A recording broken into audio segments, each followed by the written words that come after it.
আসসালামু আলাইকুম বন্ধুরা, কেমন আছেন সবাই? আশা করি অনেক বেশি ভালো আছেন। আলহামদুলিল্লাহ আমিও ভালো আছি।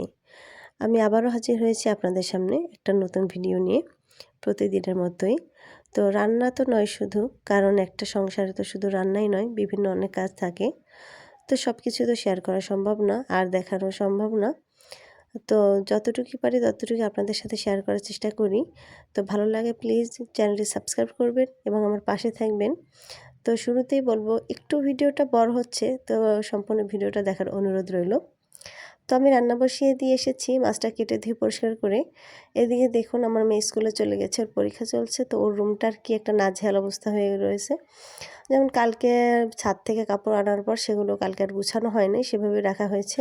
ওর পরীক্ষা চলছে তাই ও পড়াশোনায় ব্যস্ত ছিল, তেমন কোনো কাজই করতে পারেনি। আর আমারও শরীরটা ভালো না থাকার কারণে আমিও রুমটা এসে কোনো কিছু গুছানো কোনো কাজ আমিও করিনি। তো ও স্কুলে চলে গেছে, তাও রুমটা আজকে আমি একটু ঝেড়ে মুছে পরিষ্কার করে রাখছি। যেহেতু এই কাজগুলো আমাকে করতে হয় না, ও বাসায় থাকলে এগুলো ওই করে, শুকনা কাজগুলা ঝাড়া মোছা করা, ফার্নিচার মোছা, গুছানো গাছানো বেশ কয়েকটা কাজ ওই করে। তো আমাকে তেমন কোনো কাজ করতে হয় না, কিন্তু যেহেতু বাসায় নাই, পরীক্ষা দিতে গেছে, ও যদি এসে দেখে রুমটা অগোছালো এলোমেলো, ওর হয় মনটা খারাপ হয়ে যাবে। ও পরীক্ষা দিয়ে কষ্ট করে এসে এলোমেলো রুম দেখতে ভালো লাগবে না। তো আমি রুমটা পরিষ্কার করে নিচ্ছি। সম্পূর্ণ বিছানাটা ঝেড়ে কি একটা অবস্থা, সব কিছুই ধুলাবালুতে ভরে গেছে। এইজন্য আমি সবকিছু ঝাড়া-মোছা করতেছি। ওদিকে কিন্তু আমার মাছ রান্না চলছে। রান্নাটা বসিয়ে নিয়ে এগুলো আমি করব। তো আপনাদের সাথে ভিডিওটা একটু বড় হয়ে যাচ্ছে। আমি যত সম্ভব চেষ্টা করি ভিডিও ছোট করার জন্য, কারণ প্রতিটা মানুষেরই সময়ের মূল্য আছে। কারণ তারা একটা ভিডিও দেখতে, দেখতে যেন অধৈর্য না হয়ে যায়। এজন্য আমি যত সম্ভব ছোট করি, যত সম্ভব কাট করি। কারণ অনেক কাজই করি, সেগুলো যদি ক্যামেরাবন্দি করতে যাওয়া হয় তাহলে ঘন্টার পর ঘন্টা চলে যাবে। তো আসলেই কয়েক ঘন্টার কাজ আমরা ৫-৭ মিনিটের মধ্যেই একটা ভিডিও করার চেষ্টা করি, তৈরি করি এভাবেই সবকিছু কাট করে দিয়ে। তো যাই হোক, তো দেখুন দেখতে, দেখতে যদি কোথাও একটু ভালো লেগে থাকে, অবশ্যই চ্যানেলটি সাবস্ক্রাইব করবেন, আমার পাশে থাকবেন, একটি লাইক, কমেন্ট, শেয়ার করবেন। তো আমি রান্নাঘরটা আবার ঘুরে আসছি যে মাছটা কতদূর হলো। দেখলাম না, মাছটা আমি আসলে আজকে একদম পোড়া, পোড়া করব।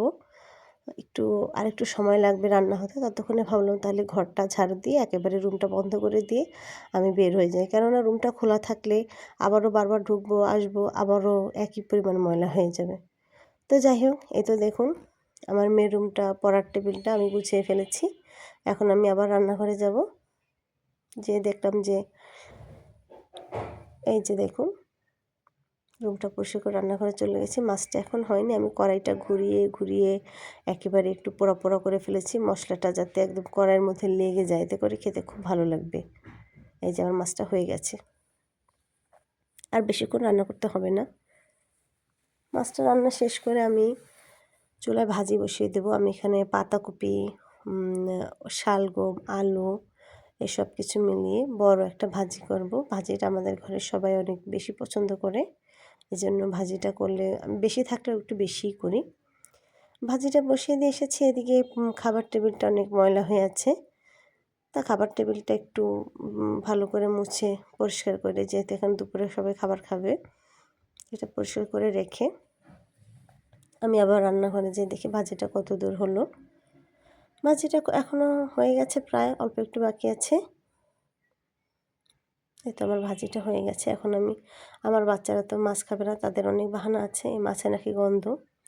আমি কিন্তু মাছ গরম পানি দিয়ে কয়েকবার করে ধুয়ে ধুয়ে তারপরে রান্না করি। তারপরও আমার ছেলে মেয়ে বলে মাছের গায়ে গন্ধ লাগে, এই মাছটা মানে জঙ্গলের মাছটাতে একটু গন্ধ লাগে।